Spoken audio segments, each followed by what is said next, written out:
Yo, what's up? Your boy, Heaven Hollywood. We are reacting here. PopCrime TV, shout out to them. Diddy, trial day 24. Did the jury actually watch a freak off today during court? Yo, can't make this up. I'm going to react it to my girl, Laura Conlin, and we're going to get into this, man. Did the jury watch a freak off tape?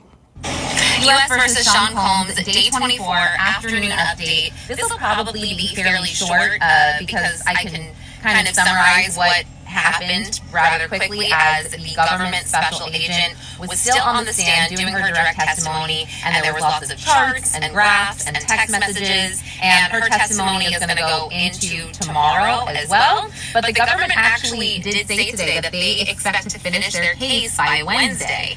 They'll be calling possibly one other summary witness besides this government special agent.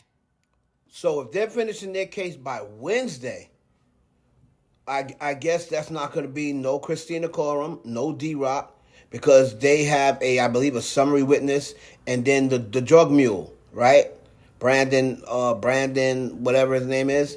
So that's going to be it, and they're going to rest. They can probably rest by then. So that means not going to be no D-Rock, no Christina Coram, no celebrity X tapes, no minors. What happened to all that stuff? Going to be very interesting what this jury sees.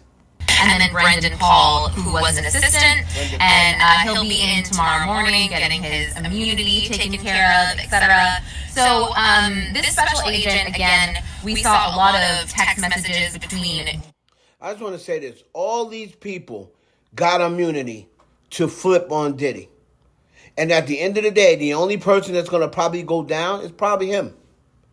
That's messed up, man. All these people that Diddy helped and was working and got paid hundreds of thousands, maybe even millions of dollars over the years, they all just get immunity and flip on him and get away scot-free. Meanwhile, if he's convicted, he's going to go to jail for 30 years. Man, oh man. Jules, the escort, and Diddy, Sean Combs. And there were essentially about 71 correspondences about potential freak-offs that we saw. And we saw Amex statements that showed a lot of airline travel for these escorts. I saw Jules Theodore, Paul Arthur, Daniel Phillip, and the Punisher and Clayton Howard. These were a bunch of the escorts' text messages, travel records that we saw, text messages between Cassie and these escorts, and again, text messages between Jules and Diddy.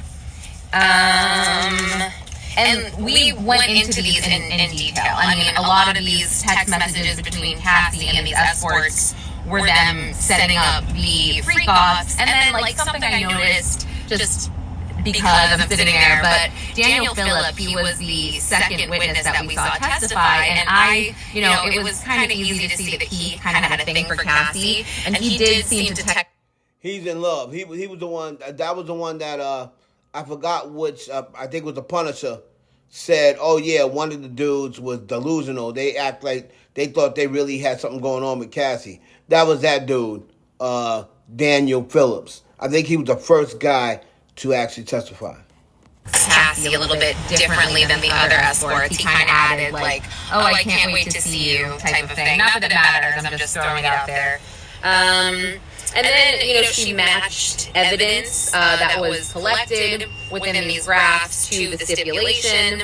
And let's see. Oh, okay. So then there were videos played. And we did not see the videos in the gallery. The jury saw them, and they had headphones on. And there was 3 videos played. 2 of them were 11 minutes, one of them was 39 minutes, but they only played about a minute and a half of each video. And it was the second video for sure. We could hear kind of through the headphones. It had to be a sex tape. If it wasn't, I would be shocked. Definitely heard some. So they're showing this X tape in court? Oh, wow. Oh, man, I need to be on this trial, man. I need to be on this trial. I should have tried harder. I just tried hard to. I could have went, man. I should have been on this trial. This is crazy. So they're sitting inside court watching Pornhub. Videos in the gallery. The jury saw them, and they had headphones on. And there was 3 videos played. 2 of them were 11 minutes. One of them was 39 minutes, but they only played about a minute and a half of each video. And it was the second video for sure. We could hear kind of through the headphones. It had to be a sex tape. If it wasn't, I mean, I would be shocked. Definitely heard some moaning there. Saw one of the female jurors, an older one, kind of looked a little disgusted. But a lot of the male jurors were just kind of staring at the screen. So that is something. There were text messages between Cassie and Garen of Cowboys and Angels. He was the owner. He was setting up escorts for them. We saw a travel invoice for Cassie. The travel company, I had written down that name, Alpha International Travel Statement. We saw a couple of those. And then we see like a text message between Cassie and an escort setting up a freak off, and then we see like a... There's Cassie setting up the freak off. I mean, this, it is just so blatantly obvious that Cassie Ventura was setting up these freak offs as well. She was setting them up as well. You heard one of the ex-workers on a podcast saying she would hit him up sometimes when Diddy would be out of the country. So Cassie Ventura got $30 million, skated out of here scot-free, gets to go live the rest of her life with $30 million, got paid $30 million to $20 million from Diddy to shut the F up, and then she went and testified and going to help send him to jail for 30 years. But I'm telling you, I have no respect left for Cassie Ventura. Hotel bill kind of matching that, where she told them which hotel, the room, the name it was under. She said, make sure that we can order these pornography videos. So we saw movie charts. So yeah, we saw all of the corroboration. And then, so then they let the jury go around 3. And then just some issues that they wanted to address with the judge. The defense really wanted to know how they dismissed juror number 6, or how they told the other jurors that he was dismissed, because they didn't want this to affect any of the jurors in a negative way. And the judge actually said, I'll get that information and let everyone know tomorrow morning. And also, the government was asking the defense for more of a condensed witness list, because I think that Maureen Comey said their witness list was so long that it would take forever. So she's like, just let me know which witnesses you're not planning. Nah, Maureen Comey. Just because y'all's witnesses didn't show up, don't be trying to condense the defense. No. Don't give her no condensed list.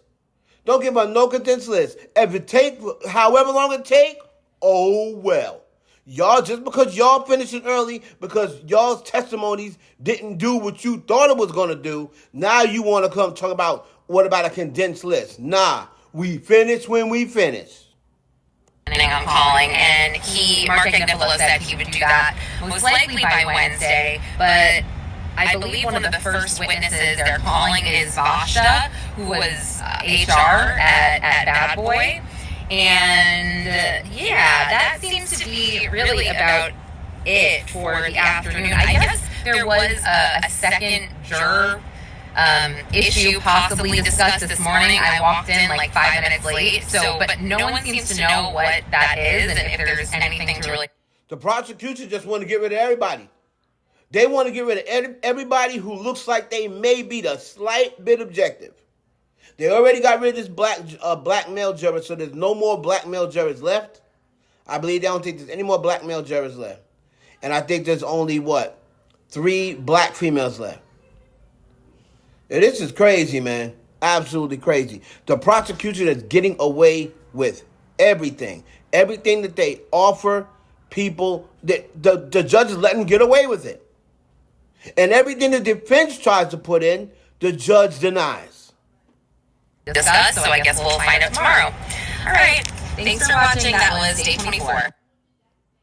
Shout out to Laura Conlin. That is PopCrime TV. They do a great job over there. Listen, man, that's interesting to know. Whether did the jury get a chance to watch the freak off tapes? Right? I know that there was rumors about, you know what, they're going to be showing freak off tapes to certain people. I mean, you got older people in there. They're probably like, why did I get put on with this trial? I'm sure it is making a lot of older women blush, maybe even older men. But like she said, the Lawrence actually said the men were sitting there like, oh man.